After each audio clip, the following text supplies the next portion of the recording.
You know what? It's time to talk about the black guys in the business. In the business. And they hit the intro. You know black guys not doing well? Ooh! Did you say his name? No, not on this show. Not getting us jammed up. Nope. I don't know what that is. Nope. Houston, we have a problem. Yes!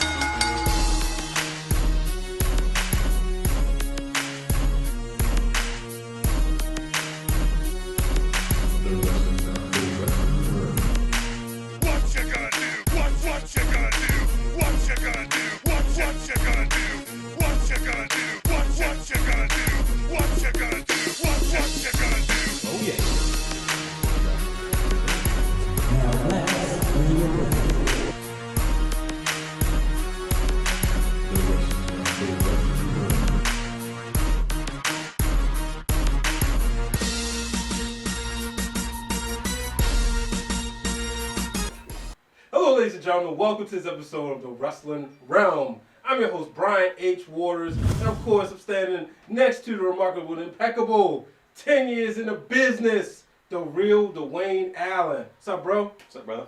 How you feeling? Not bad, back at it again. 10 years is what we do. Yeah, man. You know what? 10 years ago. Yes, indeed. Okay. We got into this. This is how you know. When Brian H goes like this, and he starts winding up, you know it's going to be good. Okay, go ahead. I'm sorry. What's funny is I'm always looking at the equipment around here, making sure everything's No, make working sure properly. everything's... This is what happens. You got to be the producer, director, and the talent. That's how it works. You're a hard-working brother. You're a hard-working brother. I mean, you are too. So, I'm going to make sure that's knows. But 10 years ago, we started this great thing, right? Mm-hmm. Yep, sure. At the time, you remember who WWE champion when we started? Okay, time out. Hold on. Let me think. I'm lost. Wait, no. Time out. WWE champion. Uh-huh. It was still 2 belts at the time, wasn't it? Yeah, so it was. You Okay. say world championship. At the time, well, that was, Okay, CM Punk? No. Don't tell me. John Cena. Yeah. I don't know. Why did it take me that long, though? Because come on, man. I should Cena's have known had that. so many title reigns that it's like, okay, was he champion on this Should have time? known it was John Cena. Right. People like, But, that's just an easy guess. Even if I don't know who, just say John Cena.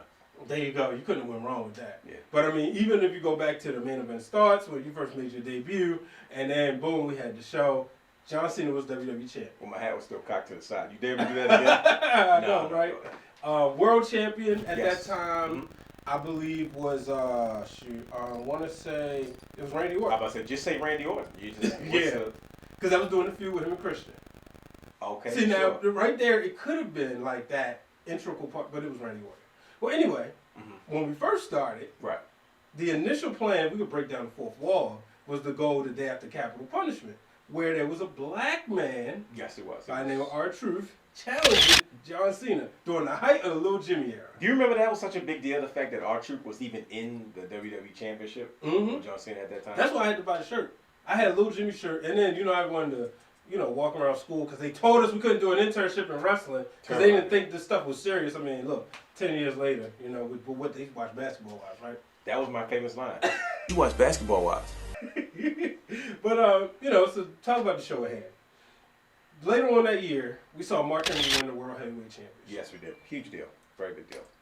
In the WWE, Yes, indeed. that didn't happen no more until, and just because I'm trying to get my math correct, 8 years later, when Kofi Mania hit the store.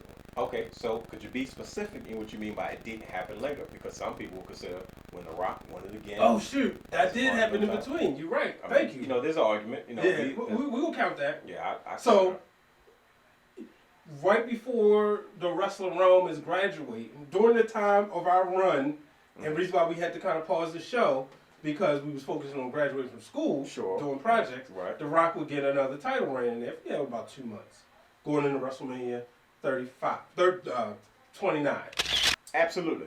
So now, Right. it doesn't happen for another 5 years. Right. And then I'm finally, glad you did all the math on that. yeah. Did 5 years later, myself. Kofi Kingston wins the WWE Championship. Big moment. You were here. I was here. Kids was around. We surrounded by family. An emotional day. Something we didn't think we would see for a while. Now, there's this guy that we know because in TNA, he had multiple championship reigns, if I'm not mistaken. I know he had one. And that was Bobby Lashley. Okay. Finally, Bobby Lashley recently won the WWE Championship. have we seen a corner? Because I thought personally, when Kofi Kingston won, I thought that was the gateway for more black WWE champions to come. I thought maybe we would see, Big E was kind of the guy that people thought he was definitely the guy we looked at and said, yo, if there's ever going to be one, it's going to be him. Especially when you put together the New Day, right? Yep. Now, I also thought when Kofi won, I still think Big E is, right now, at the time of this recording, he is the Intercontinental Champion, and he's on his own, but he's not like, which we'll get into, they haven't broken up the New Day, which is good. Separate shows, shows. Yeah. But I also thought Xavier Woods could be that guy too. And the reason why is because of his intelligence, right? Okay. And I always felt that... That's just, I want to hear that. I want to hear this. Right. Because I always felt Xavier is somebody, when you look at a WWE champion, their job is to represent the company. And I look at him as somebody who could be a great brand ambassador. He's smart. He's intelligent. Look, I'm going to be real. We love Titus O'Neil. Well, I do. Shout out to Titus. He follow me on Twitter. That's pretty cool. But I just didn't think, for me, from a fan aspect, I was like, man, I don't really care for the look. I wish he would have a different look. I always felt like he was trying to find something, right? Okay. Xavier has something that sticks. He also has a fan base of an audience that's gravitating. The gaming audience, yes, right? indeed. He has a huge gaming audience. Esports, I remember on Friday night, a year, I don't like to celebrate it. Some people do. I don't like to celebrate the pandemic, right? A lot of people doing anniversary stuff. But I found stuff. Really? Is that a thing? You'd be surprised. Did I miss something? Why look, I'm going to go ahead and say this on my show, that when I was working, they was talking about this, and I was like, I don't want to celebrate this. Like, I understand it's a memory commemoration. I respect the moment of silence, by 100%. I'll do that. But I don't want to look at no videos and all this. I don't want to see it, right? Yeah, I'm not. Yeah.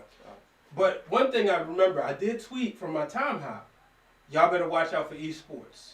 Okay. Because I figured it's huge. It was coming, but the pandemic kind of expedited it. So when I look at Xavier Woods, I see, okay, he's in this realm, right? Yes, he is. And he's somebody who could be a great ambassador.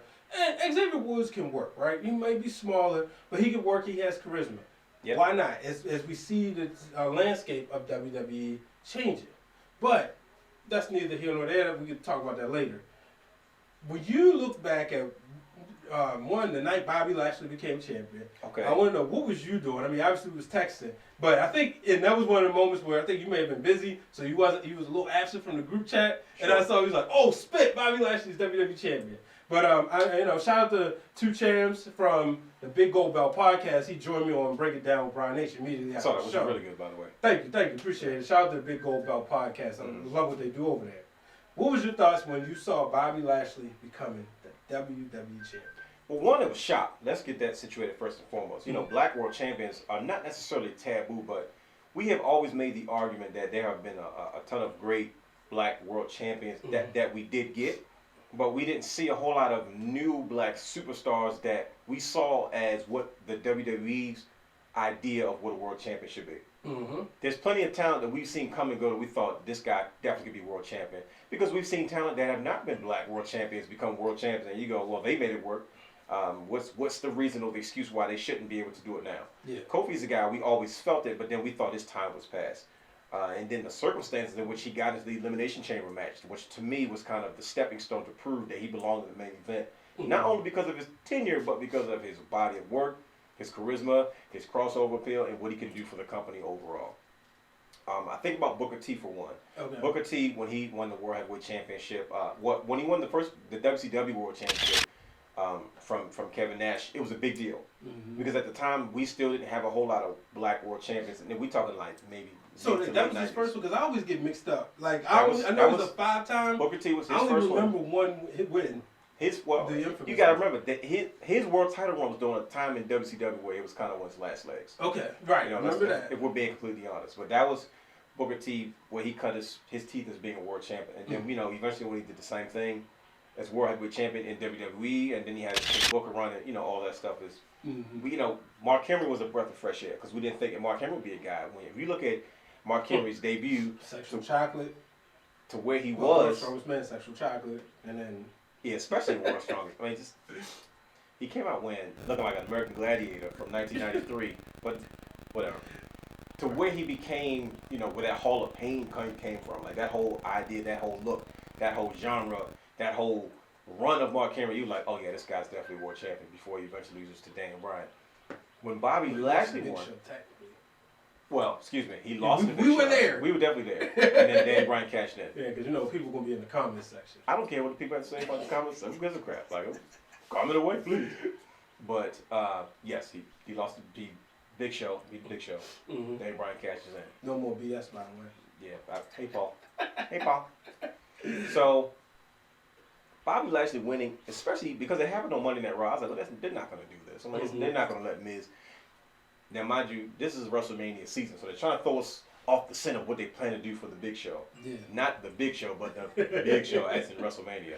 The granddaddy of them all. So, I was assuming that Lashley would be involved somehow, but there's no way in the world that I thought they were actually going to pull the trigger because it was so close to WrestleMania. The way Drew lost with the Money in the Bank briefcase, which is completely legal, was the way Miz actually got it done. Mm-hmm. So I was shocked, and I was like, wait a minute.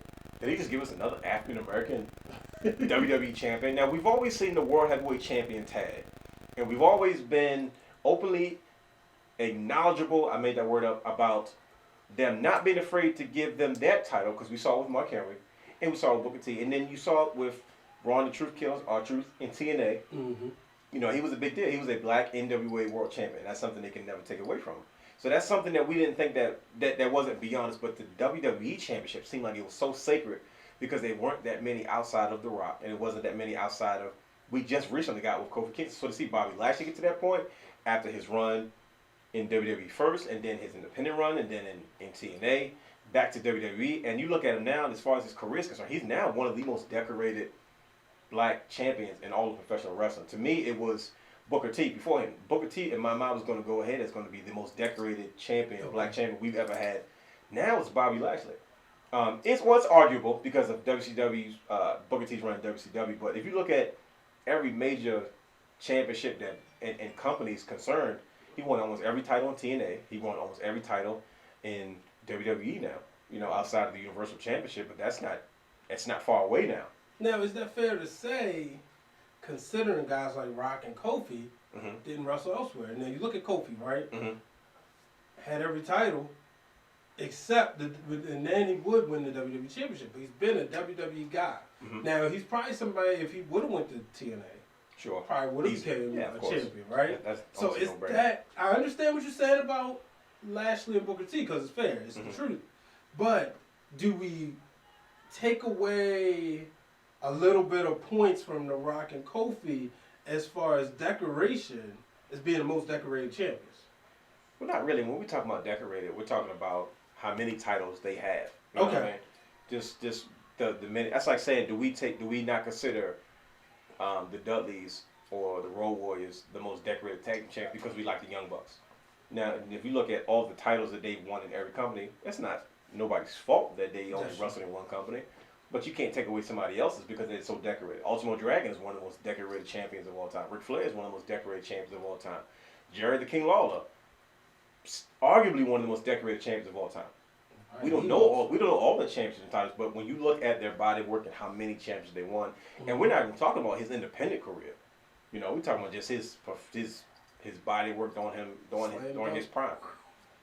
It's pretty easy. But you look at Bobby Lashley, you didn't consider him in that conversation until he literally won the WWE Championship. Yeah. And you look at his career, you go, you know what? Look at this man's body of work.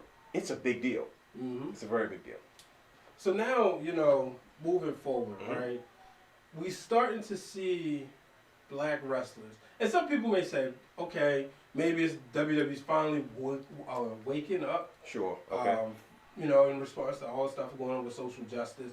Mm-hmm. Shout out to Ashley Baker on one of my shows. She was like, people act like black people just came out. Right. We look at the history. You look at guys like a Two-Coat Scorpio. Yeah. Legend indeed, right? Okay. You look at Coco Beware, Junkyard Dog, Ernie Ladd. Yes. Even Ernest the Cat Miller. I know he was, more of a gimmick. Norman Smiley was more of a gimmick, but you had these black wrestlers back in the day. Mm-hmm. Shout out to the late great, the Natural Butch Reed. Mm-hmm. you look at that and you say, okay, well, some of these guys maybe could have had a run, right? Sure. There's always the argument of, well, they didn't do this and they didn't do that, but then you put the belt on a guy like Dean Ambrose and you put the belt on a guy like Great Khali. Mm-hmm. Do you think now, moving forward, we'll start to see a little bit more equality in all the companies? I think so. Okay. Times are changing, of course, and I think there's probably more black wrestlers or wrestlers of African descent or just colored wrestlers of all shades from different places starting to embrace professional wrestling, sports entertainment way more now than it has, because a lot of those kids are growing up. It was huge in our community, but it's been really huge amongst the younger folks. Yeah. And I think we have more, younger kids of ethnic races kind of embracing professional wrestling on such a broader level because of what the WWE has been able to do in regards to broadening the horizon, as well as other promotions, advertising and making professional wrestling available to the masses and to these kids that grow up watching it. Like I said, it's not taboo anymore. It's not part of geek culture. It's almost a part of pop culture. It's literally sports entertainment, whether you like the phrase or not, whether it describes WWE's product or not. That's what it is. Hey, like you said, we're a sports entertainment show. Yeah, not a professional wrestling podcast. We're a sports entertainment podcast. Well, one of the things I wanted to ask you this, and this may be one of them uncomfortable things to say. Okay, sure. Here we go. Do you feel like wrestling is a white man's sport? Because personally, I don't, and let me tell you why. Okay. I grew up, I went to a predominantly white school from K to 8, but I was in a predominantly black neighborhood. I went to a predominantly black church. Everywhere in each one of those settings was wrestling fans. And I grew up in the inner city of Baltimore, Maryland. I go to shows. I see a lot of black wrestling fans. Shout out to my friend Vanessa. We went to the day Mia made her debut at SmackDown in Philly. She was like, Brian, I thought you was the only black wrestling fan. Oh, wow. And she's like, there's others. And I'm saying, yeah. So I'm going to ask you this. I think on the forefront, when you look at, you're seeing all these white champions. And people think, oh, okay, that's a predominantly white sport. But now you open the curtain a little bit more. What do you think? I never, in a million years, in my mind, even fathom considering professional wrestling a white man's sport. When you think about Bogo Brazil, a man of Afro-Latina heritage, a lot of people consider him the first black world champion. Yeah, and unfortunately, they didn't recognize him as the champion. Shout out to Bobo. For a lot of different reasons. There's a lot. I know Glenn from Wrestling Marks podcast. They Wrestling Marks of Excellence. Excuse me. They have chronicled so many black wrestlers from yesteryear that have yet to be acknowledged publicly or on a broader spectrum. That's true. Glenn has educated. Like I was working with Glenn on a project a couple years ago, and he sent me this full list of so many black wrestlers that just went unrecognized. So we have always had, and I speak as a person of color, our presence in the sport. At the end of the day, it's all about, to me, opportunity. It's all about exposure, and not to mention, our women. The fact that women are looked at the way they are and objectified the way they are, we have yet to acknowledge their impact for the black community when it comes to the world of professional wrestling. We're talking about women like Jazz. We're talking about women like Jacqueline. We're talking about women like Alicia Fox. We're talking back, sweet Georgia Brown. Come on now, we're talking about former world champions. They were women's champions. They were divas champions. Awesome Kong. Awesome Kong was a women's champion. I know we don't look at those championships on a broader spectrum, and we look at professional wrestling and say they don't give black wrestlers the opportunities, but they have for years. But our problem is we keep overlooking our women's accomplishments. Yeah. Because they've been world champions for years. You know what I mean? Jackie Moore, Jacqueline. Come on now, at the height of the Attitude Era with everything going on, Jacqueline was responsible for really helping Trish get established as a wrestler. A lot of people don't really look at that, but you go back to Vengeance 2001. You listen to the experts and people who were there. They'll say Trish had to earn Jackie's respect as she was putting her over Right. You know, and then obviously Jazz coming in, you know, and that opened the doors for Alicia Fox doing, you know, winning the Divas Championship. And then, you know, even, let's look at WrestleMania coming up. You got Sasha Banks, Bianca Belair. That's a huge deal. Absolutely, You know, 100%. 100%. yeah, it's no doubt about it. Yeah, Sasha Banks is mixed. But guess what? Clearly, I mean, her cousin Snoop Dogg, she came out, that's going on record, so clearly she's black. And, you know, what I appreciate is, I'm never one to measure anybody's blackness. Yeah, but that's, I love that's when, all we did. Yeah, I love when people acknowledge all of their heritage from, you know, everybody. Because I think that's important, you know, because it's the way you connect with people. You can learn about cultures. You know, shout out to, like, Mia Yim, who's black and Korean, you know. And, you know, we getting 2 black women in a prominent spot. It's a WrestleMania main event, regardless of the situation. Bingo. It doesn't matter if it's the first match or the last. It's an attraction match. It's a match that's going to be on posters. You know, it's just like, I mean, you go back to WrestleMania 32. Sasha being on that poster was a big deal. I mean, you know, probably the first black woman on a big poster. Yeah. And probably the first black superstar since The Rock. Okay. So that was a big deal. So I'm glad you brought that up about the women's wrestlers. Yeah, I mean, that's like I said, that's our fault as a community for never acknowledging them as world champions. They were world champions. Our presence has always been felt. It's just that we haven't always had our sisters' backs. Yeah. And I think, like I said, not to go super political, but I'm keeping it 100, as you say on your show, breaking down Ryan Rich Waters. You can find on YouTube channel / the Wrestling Realm. Hit the subscribe button. That's, to me, they have always held it down for us while we were still waiting for our opportunity, because they have been getting more of an opportunity than we were. Now, women themselves haven't always been in the most prominent spot, but they're getting there now, and they're holding their own. You have Bianca Belair and her story. You have Sasha Banks, who has done tremendous work. And as far as that... And Naomi. I mean, Naomi's the first Naomi, you kidding me? Like, black superstar to win a championship at WrestleMania. It's a big... WrestleMania 33 years too late. First black superstar. And shout out to my boy Blue Magic over at the Mixed Tag Podcast, because we was talking about this. Jazz was the first black superstar to successfully defend the championship, you know, which is a huge deal. You know, we kind of went back and forth on winning and defend. So we definitely want to recognize that. But, you know, like you said, always holding it down.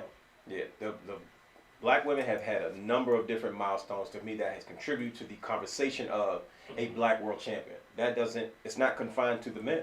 Yeah. And I think, to me, that is why we have always had our place. And I don't get the arguments with the mixing of the halfness. I'm gonna be 100, keep it 100 with you. If you really want to get into the conversation about mixing things, it's a lot of people that's a lot more mixed than we may want to accept, realize, or even acknowledge. So that conversation is already dead.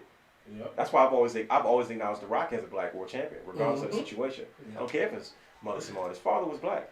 You know what I mean? Like, regardless, we're not gonna pick and choose how black somebody is or half black. I understand all the other stuff, which is fine. But at the end of the day, like, let's keep it simple. You know what I mean? And I'm excited. You know, it's this is great for representation. You know what I mean? Representation matters. Our kids need it. That's what I was gonna say. We need it.